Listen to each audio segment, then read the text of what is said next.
Welcome to the future. The ice caps have melted and the world as we know it is gone. The year is 2023. Somehow, I have survived the end of days, probably because I learned to tie a fisherman's knot at age 7 in the Boy Scouts. If you didn't learn this valuable skill, then my deepest sympathies. I will honour your memory.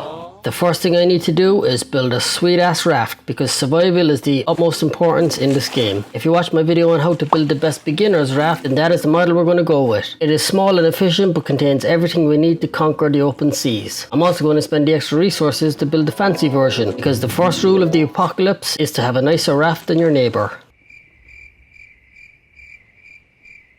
This is my friend Bruce. He's got a bit of an anger problem and often flies into a murderous rage. But he's the only friend I've got out here, so I put up with it. Alright, let's clean the ocean and do some recycling. Better late than never, right?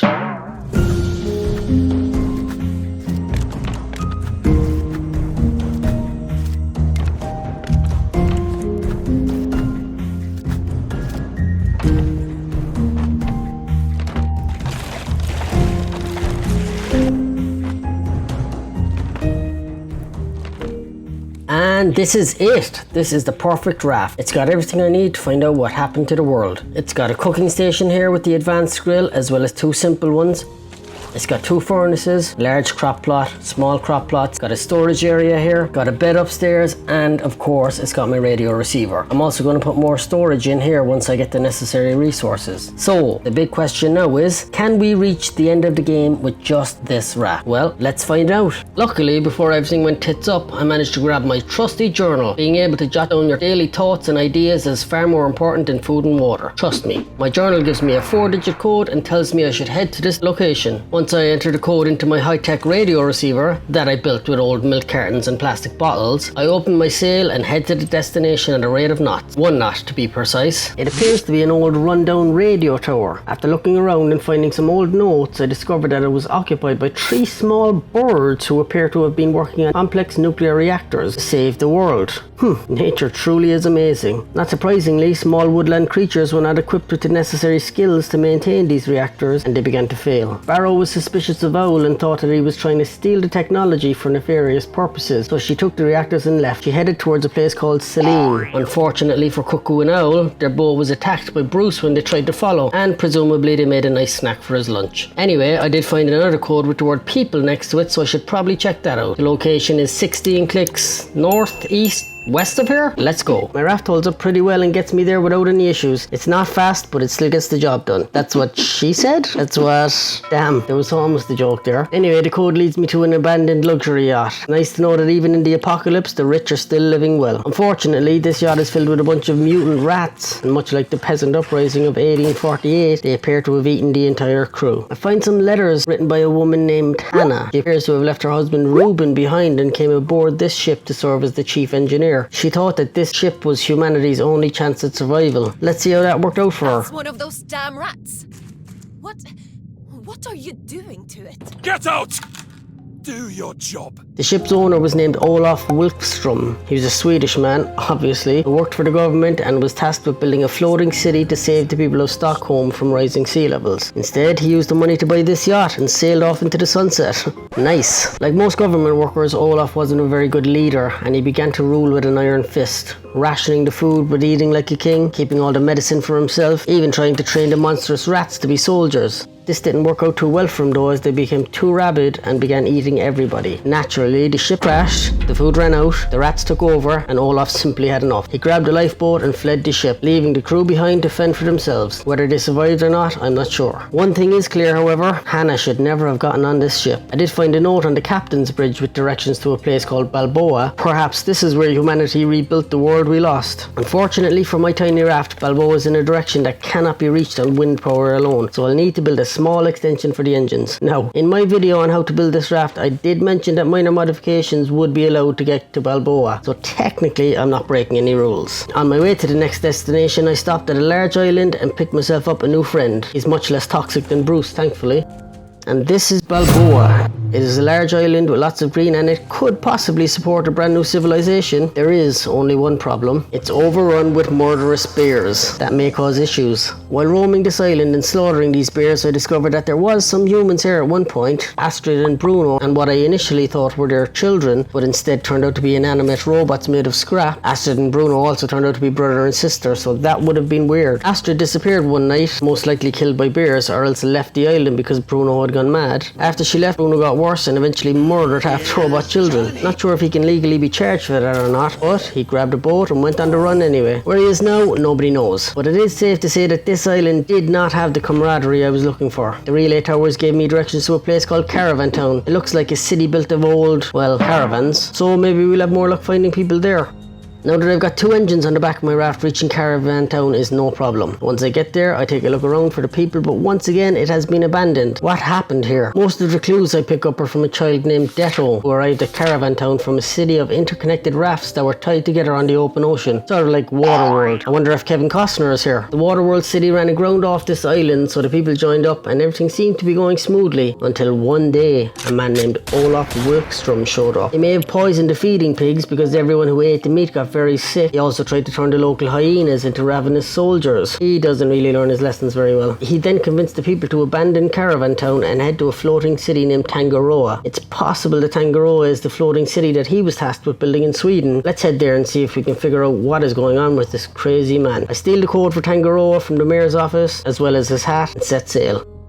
As expected, this was the floating city that Wilkstrom abandoned before setting out to destroy so many other lives. He wanted to re-enter with the rest of the caravanners who were now starving and some dying of whatever disease was unleashed on the pigs. The captain who took over Tangaroa from Wilkstrom appears to be cut from a very similar cloth. He refused to let the rafters enter the city and instead tried to outrun them by turning the city's propulsion engines to full steam. Unsurprisingly, trying to drive a massive city underwater at maximum speed is not very safe, and soon, the engines burnt out. With Tangaroa ground to a halt and a beetle infestation in the food supply, the situation became incredibly tense. The captain ordered his forces to open fire on the rafters, which caused a riot among his own people, blockading him and other political leaders in the city's control tower. Olaf Wilkstrom then unleashed his army of mutant rats on the city, destroying everything in their path. Luckily for the people, Detto managed to sneak into the city and build an engine from old golf cart batteries. This allowed them to flee the city by boat. Captain James Tully stayed and went down with the island. Varuna Point appears to be an unfinished construction site, most likely a second floating city. Maybe one that would work this time, but probably not. Anyway, its sole inhabitant appears to be a guy who calls himself the Grabber. I wonder what sort of origin story he has. Did he play grab ass a lot when he was a kid and grew up to be a sexual predator? He certainly sounds that way. Everyone is scared of the Grabber. He mentioned that a man named Bruno showed up shouting for a woman named Astrid, and also says that Ruben and Detto arrived here as well, so we're certainly on the right track. Unfortunately, they all left after the Grabber creeped them out. No surprise there, I already feel creeped out and I'm just reading his notes. I head down deep into the construction zone in search of clues as to where they might have gone, when suddenly I'm ass blasted by a weird rhino shark. Luckily, I've spent many hours watching Nat Geo and I know that a rhino will charge at anything red. So I put the red fuel cans in his path and blow him to pieces. I then grabbed a radio code for a place called Temperance. I hope this is where I find the remaining survivors. Unfortunately, Temperance also appears to be abandoned, but I do find evidence that Bruno, Detto and Ruben were all here. That kid Detto is really smart. Ruben is recovering too. I also find some notes from Sparrow in the Saline nuclear facility. This was where she took the nuclear reactors from the radio tower and still thinks it might be a viable power option once I kill all the polar bears and solve some laser puzzles in Chernobyl levels of radiation. I find the coordinates for a place called Utopia. This is rumored to be a haven for people who want to live in peace and try to rebuild the world on the water. This has got to be where the survivors are. Turns out that yes, the survivors are here, but they are imprisoned by Olaf Wilkstrom. I genuinely believe that this guy may have single-handedly destroyed the entire world. He is the absolute worst. He's also managed to tame the hyenas, and now they fight for him, which is great. Once I kill a bunch of them and break into the buildings by stacking wooden boxes on top of each other, I finally come face to face with the man, the myth, the legend. Olaf Wulkstrom. I will only say this once. Leave on your raft. Leave Utopia to me. Or else... The final battles with Olaf are actually pretty cool. I've got to first fight a ton of hyenas while he rains firebombs down upon me.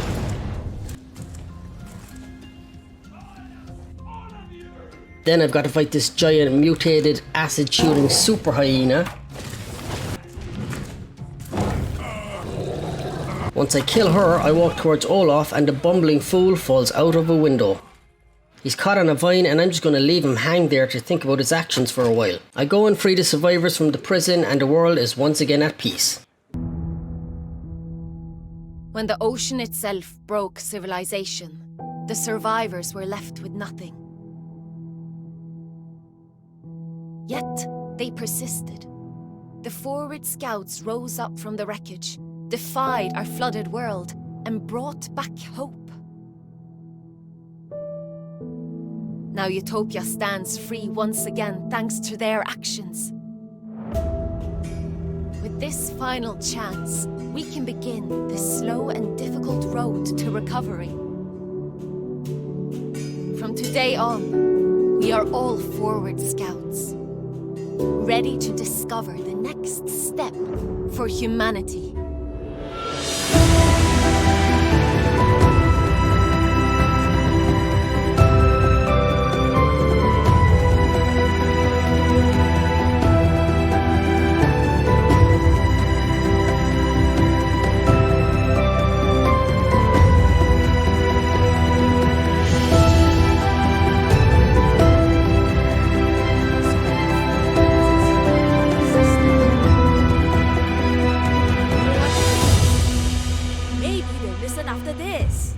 Alright, so there you have it. That is the game Raft in its entirety. I must say I've been playing this game for years while it was in early access, and now that the final product is released, I can honestly say that the devs have delivered one hell of a game. It's got a really calm, satisfying atmosphere and can be played at the player's own pace. Crafting and survival elements are some of the best I've seen in any game, and the story also delivers a lot of emotion and intrigue. I really enjoyed it a lot. Funnily enough, playing the game with a small starter raft was actually a lot easier than I thought. Because it was so small, it didn't require a lot of maintenance, and I was able to stop the shark from eating my foundations 90% of the time. It also only required 2 engines to get through the whole story. The only problem is that I didn't get to have the hours of fun building a ridiculously massive raft with all sorts of cool things that I didn't need. So my advice would be that if you want a quick playthrough of the game to enjoy the story, this is a perfectly viable option. But if you want to spend hours and hours enjoying your time on sea, then go with a mega raft that makes no sense. It's the only option. Thanks for watching, and I'll see you on the next video.